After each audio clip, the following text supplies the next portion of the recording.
The United Nations was created in 1945 with one core promise: to save succeeding generations from the scourge of war.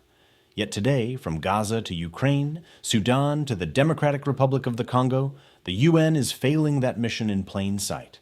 Conflicts rage, civilians die by the tens of thousands, and the world's supposed guardian of peace looks paralyzed, ineffective, and increasingly irrelevant.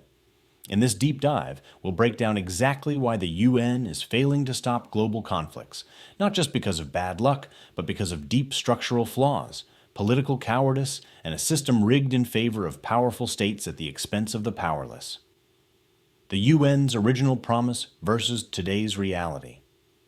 When the UN Charter was signed in San Francisco in 1945, its first words were, "We the peoples of the United Nations determined to save succeeding generations from the scourge of war."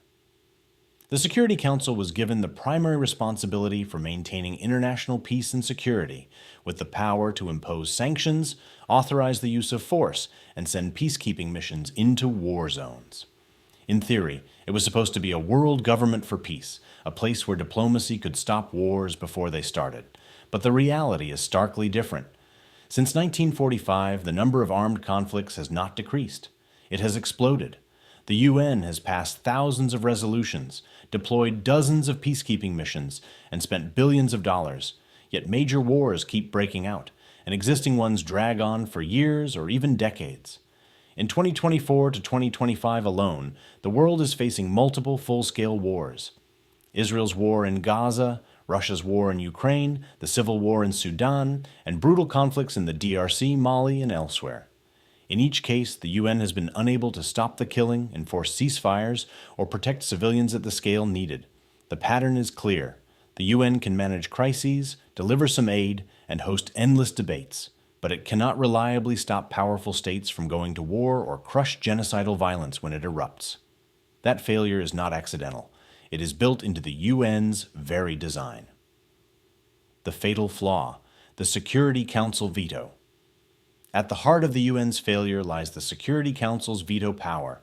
The 5 permanent members and the United States, the United Kingdom, France, Russia, and China each have the right to block any substantive resolution, no matter how many other countries support it. This was meant to ensure that the great powers would stay in the UN, but in practice, it has turned the Council into a tool of geopolitical interests, rather than a genuine peacekeeper. When a conflict involves one of the P5 or its close ally, the veto is almost always used to shield that country from meaningful action. For example, in Ukraine, Russia, the aggressor, has repeatedly used its veto to block resolutions demanding its withdrawal, condemning its invasion, or authorizing stronger sanctions. Because Russia is both a party to the conflict and a permanent member, the Council is structurally incapable of acting against it. In Gaza, the United States has used its veto multiple times to block Security Council resolutions calling for an immediate ceasefire, even when 14 out of 15 members supported them. This has allowed Israel to continue its military campaign with minimal constraints from the UN, while humanitarian access remains severely restricted. In Syria, Russia and China have repeatedly vetoed resolutions that would have held the Assad regime accountable for war crimes and chemical weapons attacks, effectively shielding it from international pressure. The result is a council that can act decisively only when all 5 permanent members agree, which usually means only when the conflict does not threaten their core interests. When their interests clash, the council becomes paralyzed, passing weak statements or no action at all, while civilians pay the price. How the veto enables. War and genocide. The veto doesn't just block resolutions, it actively enables aggression and genocide by removing the fear of consequences. When a powerful state knows it can veto any UN action against it, it has little incentive to stop its military operations or respect international law. In Gaza, for instance, the repeated U.S. vetoes of ceasefire resolutions have sent a clear message. Israel can continue its bombardment and ground operations without facing serious UN sanctions or enforcement. Human rights groups and UN officials have warned that the scale of civilian casualties, the destruction of infrastructure, and the blockade of aid may amount to war crimes or even genocide, but the Security Council has been unable to act because of the veto. Similarly, in Ukraine, Russia's veto has prevented the Council from authorizing any meaningful enforcement mechanism against its invasion. The General Assembly has passed multiple resolutions condemning Russia and demanding its withdrawal, but these are not legally binding, and Russia simply ignores them. Without the ability to enforce its decisions, the UN becomes a forum for speeches, not a body that can stop wars. This dynamic is not new. In past genocides, Rwanda in 1994, Srebrenica in 1995, Darfur in the 2000s, the Security Council failed to act decisively, often because of vetoes or the threat of vetoes. The lesson is clear. As long as a few powerful states can unilaterally block action, the UN will remain powerless to stop genocide and mass atrocities. The pen-holding problem. Who controls the agenda? Beyond the veto, there is another, less visible but equally damaging problem: the practice of pen-holding. In the Security Council, one member, usually a P5 country, is designated as the pen holder for a particular crisis, meaning it controls the drafting, timing, and content of resolutions on that issue. This gives the pen holder enormous power to shape the Council's response, or to block it entirely. For example, the United States has long held the pen on Israel or Palestine, meaning it decides what kind of ceasefire or humanitarian resolution is even put to a vote. This allows Washington to water down texts, delay action, or kill proposals that it considers too critical of Israel. The United Kingdom has held the pen on Yemen, where it has strategic interests in maintaining maritime routes and arms sales to Saudi Arabia. Critics argue that this has led to a council response that is too weak and too slow, despite the massive humanitarian crisis in Yemen. France has held the pen on several African crises, including Mali, where its own military interventions and colonial legacy influence how the Council frames the conflict. Because penholders can choose not to table a resolution at all if they know it will be vetoed, many potential actions never even reach the Council floor. This creates a two-tier system. Some conflicts, like Ukraine and Gaza, get intense attention and multiple resolutions, while others, like Ethiopia, Venezuela, or Myanmar, are largely ignored, simply because no P5 member wants to take the lead. Peacekeeping. Too weak, too late, too politicized. When the Security Council does act, its main tool is UN peacekeeping. But peacekeeping missions today are often too weak, too late, and too constrained by politics to actually stop conflicts. Take the UN mission in the Democratic Republic of the Congo, MONUSCO. For over 25 years, MINUSMA has been deployed in eastern DRC to protect civilians and support the government against armed groups like the M23 and the ADF. Yet the situation on the ground has not improved. Violence has continued, millions have been displaced, and civilians are still being killed in large numbers.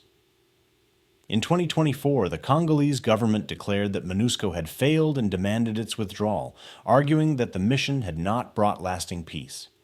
The problems are systemic. Weak mandates. Peacekeeping missions are usually given narrow mandates focused on protecting civilians and supporting peace processes, but they are not given the troops, equipment, or rules of engagement to defeat well-armed rebel groups or state armies. Chronic underfunding. Peacekeeping is funded by assessed contributions from member states, but many countries delay or reduce payments, forcing missions to cut budgets, reduce patrols, and scale back operations. Lack of political will. Powerful countries are often unwilling to send their own troops or allow robust mandates, fearing casualties or entanglement in complex conflicts. As a result, peacekeepers are often deployed with peace-at-any-price instructions, leading to passivity when civilians are under attack.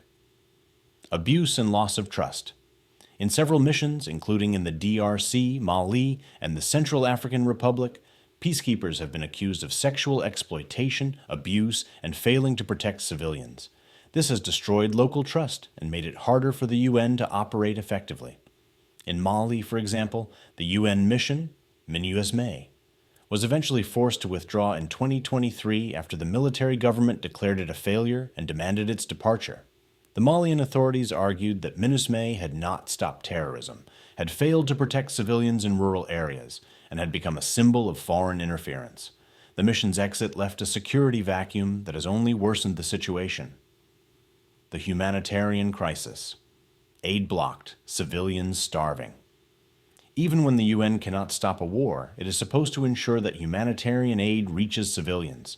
but in many current conflicts, aid is being systematically blocked, diverted, or politicized, and the UN has been unable to stop it. In Gaza, for example, the UN and its agencies like UNRWA and OCHA have repeatedly warned that the population is facing famine and a collapse of basic services. Yet Israel has imposed severe restrictions on the entry of food, water, fuel, and medical supplies, and has attacked aid convoys and warehouses. The Security Council has passed resolutions calling for humanitarian access, but these are routinely ignored, and the UN has no enforcement power to open the borders by force. In Sudan, the civil war between the Sudanese armed forces and the Rapid Support Forces has created what the UN calls the world's largest hunger crisis, with over 30 million people in need of humanitarian assistance. Aid convoys are regularly looted, blocked, or attacked by both sides, and the Security Council has been unable to impose an effective arms embargo or ensure safe passage for aid. As a result, millions are trapped in besieged areas with no access to food, medicine, or shelter. In both cases, the UN's humanitarian system is overwhelmed, underfunded, and dependent on the goodwill of warring parties. When those parties choose to use starvation as a weapon of war, the UN can protest, but it cannot stop them. Why the UN can't enforce its own rules.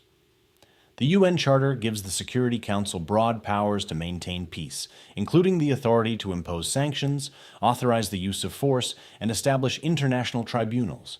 But in practice, the UN has no real enforcement mechanism of its own. No standing army. The UN does not have its own military force.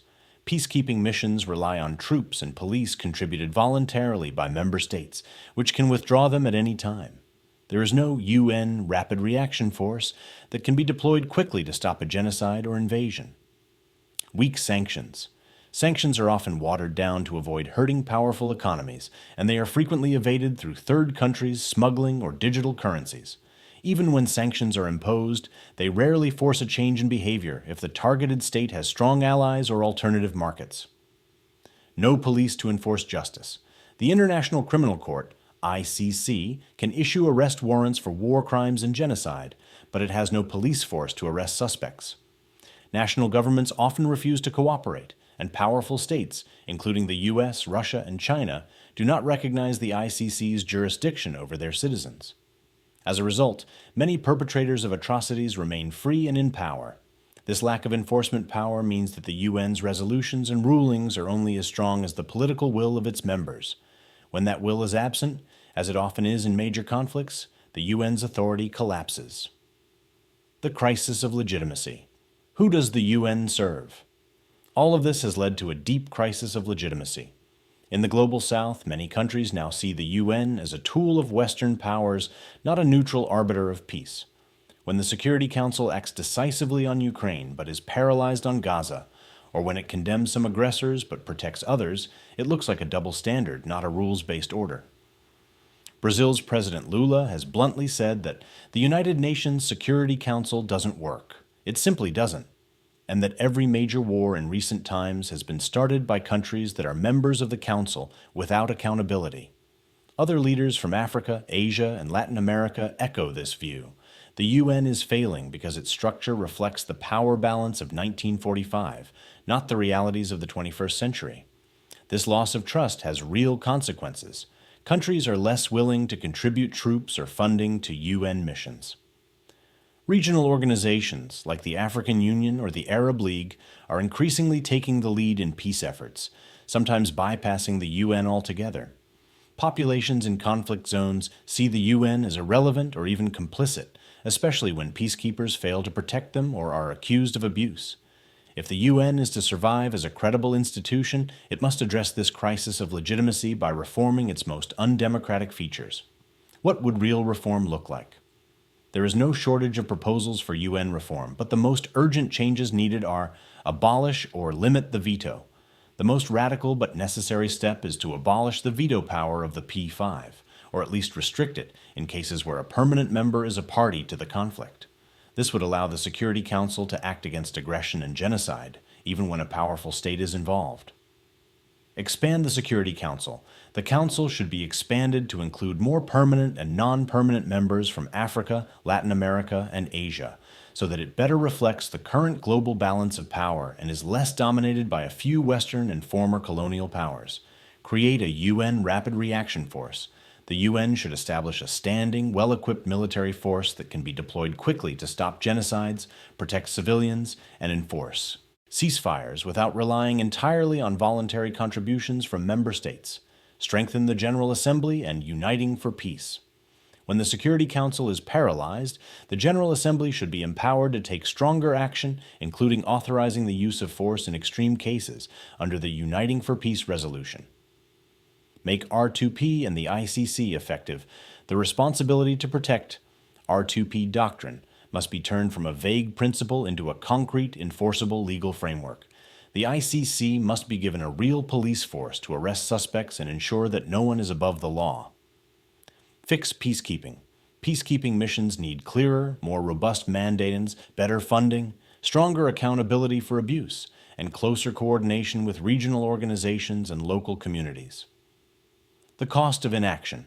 What happens? If the UN keeps failing. If the UN continues to fail at stopping global conflicts, the consequences will be dire. More wars will erupt, and existing ones will drag on for years, killing millions and displacing tens of millions more. Humanitarian crises will deepen, with more people facing famine, disease, and displacement.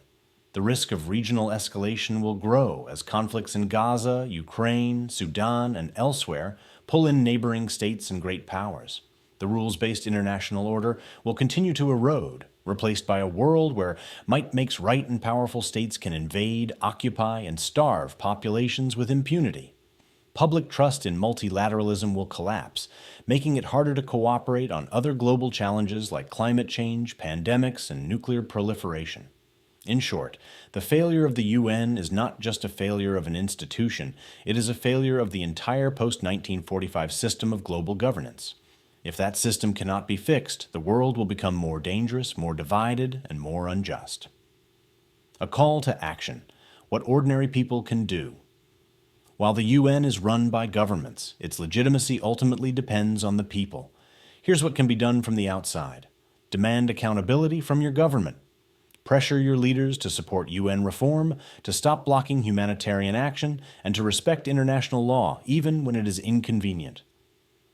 Support organizations that hold the UN accountable. Groups like Human Rights Watch, Amnesty International, Oxfam, and the International Crisis Group. Monitor UN actions and push for change. Raise awareness. Use social media, education, and public debate to expose how the veto and other structural flaws enable war and genocide. Push for a new world order. Advocate for a UN that is truly representative, democratic, and capable of protecting the most vulnerable, not just the interests of a few powerful states.